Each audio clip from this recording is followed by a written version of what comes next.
కౌడిపల్లి మండలం వెల్మకండ శివారు ప్రాంతంలో 447 నంబర్ అసైన్మెంట్ భూమి ఉన్నది. అది వెల్మకండ రెవెన్యూ పరిధిలో ఉంటే ఈరోజు కౌడిపల్లి గ్రామానికి చెందిన మోతిలాల్ గౌడ్ అనే వ్యక్తి 1986లో వాళ్ళ నాయన పేరు మీద ఎకరా 20 గుంటల అసైన్మెంట్ పట్టా అక్రమంగా వచ్చింది. అదే ఆయన దుర్గగౌడ్ కొడుకు మోతిలాల్ గౌడ్ గారికి ఎకరా భూమి 1991లో వచ్చింది. అదే మోతిలాల్ గౌడ్ గారికి మళ్ళా 2009లో అసైన్మెంట్ పట్టా అక్రమంగా వచ్చింది. ఈరోజు మేము ఒకటే క్వశ్చన్ చేస్తున్నాం. ఈరోజు వెల్మకండ శివారు ప్రాంతంలో ఉన్న రెవెన్యూ భూమిని ఈరోజు కౌడిపల్లి ప్రాంతానికి చెందిన మోతిలాల్ గౌడ్ అనే వ్యక్తికి ఏ విధంగా అక్రమంగా అసైన్మెంట్ పట్టా ఇస్తారు? ఒకటి, ఈరోజు ఇక్కడ ఉన్న రెవెన్యూ అధికారులు ఈరోజు లంచాలకు డబ్బులకు అమ్ముడు పోయి ఈరోజు నిమ్మకు నీరెత్తినట్టు వ్యవహరిస్తారు. కాబట్టి ఇక్కడ నుంచి ఖబర్దార్ తెలియజేస్తున్నాము, ప్రభుత్వ భూముల మీద ఎవరైనా కబ్జా చేస్తే ఊరుకునేది లేదు. అదే విధంగా ఈరోజు ఇక్కడ ఎవరైతే పార్టీలు ఏది అధికారంలో ఉంటే ఆ అధికారంలోకి మారే ఇక్కడ ఉన్న ఎక్స్ఎమ్మెల్యే మదన్ రెడ్డి గారు ఈరోజు మోతిలాల్ గౌడ్ గారికి వెనుక వెన్నుదండుగా ఉండి ఈరోజు ఆయన అసైన్మెంట్ పట్టా కబ్జా చేస్తుంటే ఈరోజు ఎక్స్ఎమ్మెల్యే కౌడిపల్లి ప్రాంతానికి చెందిన మదన్ రెడ్డి గారు వెనుకుండి సంబంధిత అధికారులను బెదిరిస్తున్నాడు. అదేంటంటే మోతిలాల్ గౌడ్ మా ఎంబడి తిరిగిండు, నేను ఆయనకు అసైన్మెంట్ భూమి పట్టా చేపించినాను, కొంచెం చూడండి అనుకుంటా అందరు కూడా సంబంధిత అధికారులకు చేస్తాడు. ఒకటే కుటుంబానికి చెందిన వ్యక్తికి 3 సార్లు అసైన్మెంట్ పట్టా ఏ విధంగా ఇస్తారు? ఎక్స్ఎమ్మెల్యే మదన్ రెడ్డి గారు మీకు దండం పెట్టి చెప్తున్నాం, మీకు ఆస్తి బాగుంది, మీకున్న షటర్లలో 2 షటర్లు మోతిలాల్ గౌడ్ గారి మీద ప్రేమ ఉంటే ఆయనకు రాసేయండి. మీకు చాలా భూమి ఉంది, 2 ఎకరాల భూమి మోతిలాల్ గౌడ్కి రాసేయండి. అంతేగాని ఆ ప్రాంతానికి చెందిన అసైన్మెంట్ భూమి ఈరోజు డిగ్రీ కాలేజ్ లేక చింతకుంట ప్రాంతానికి చదువుకోనికి వెళ్తారు. ఇట్టి భూమిని డిగ్రీ కాలేజ్ కోసం కేటాయిస్తే అందరికి బాగుంటుంది. అదేవిధంగా ఇంటిగ్రేటెడ్ స్కూల్ లేక చాలా ఇబ్బందులు అవుతున్నాయి. ఇంటిగ్రేటెడ్ స్కూల్ కూడా చాలా అనువుగా ఉంటుంది ఆ ప్లేస్. అదేవిధంగా మా వెల్మకండ గ్రామంలో భూమి లేని నిరుపేదలు ఎంతో మంది, అదేవిధంగా ఇండ్లు లేని నిరుపేదలు చాలా మంది, వాళ్ళ కోసం కేటాయిస్తే సంతోషిస్తారు.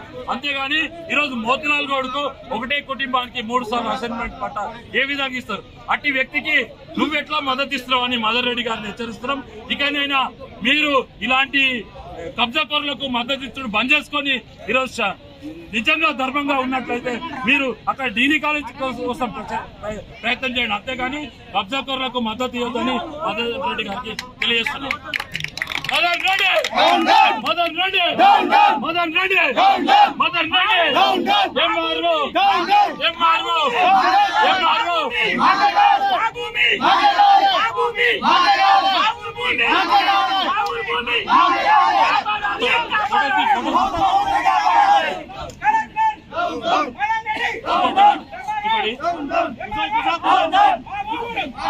ఈరోజు ఫారెస్ట్ డిపార్ట్మెంట్ వాళ్ళకు కూడా ఒకటే తెలియజేస్తున్నాం.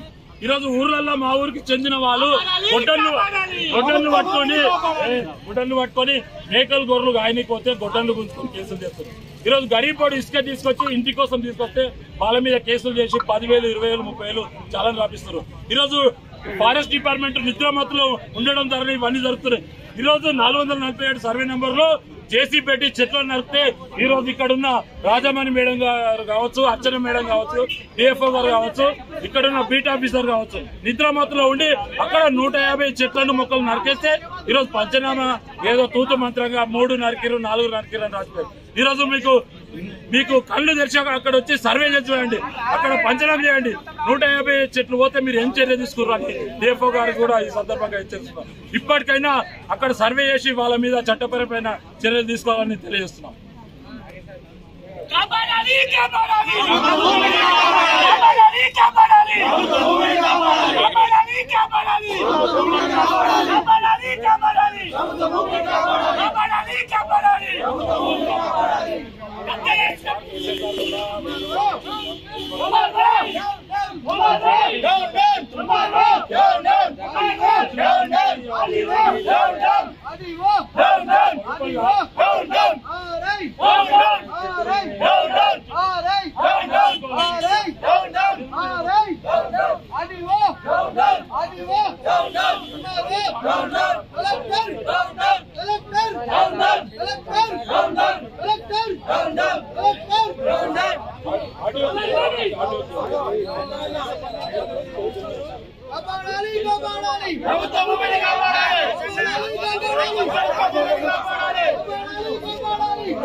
మూడు పార్టీలలో సుబ్బారెడ్డి గారికి కూడా ఈ విషయంలో సంబంధం లేదు, రఘునందరావు గారికి కూడా సంబంధం లేదు, రాజరెడ్డి గారికి కూడా సంబంధం లేదు.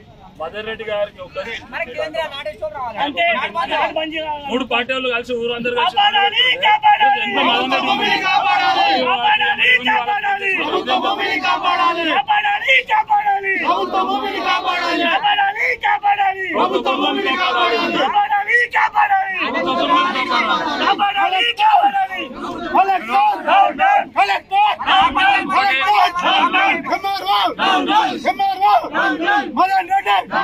Madan Reddy,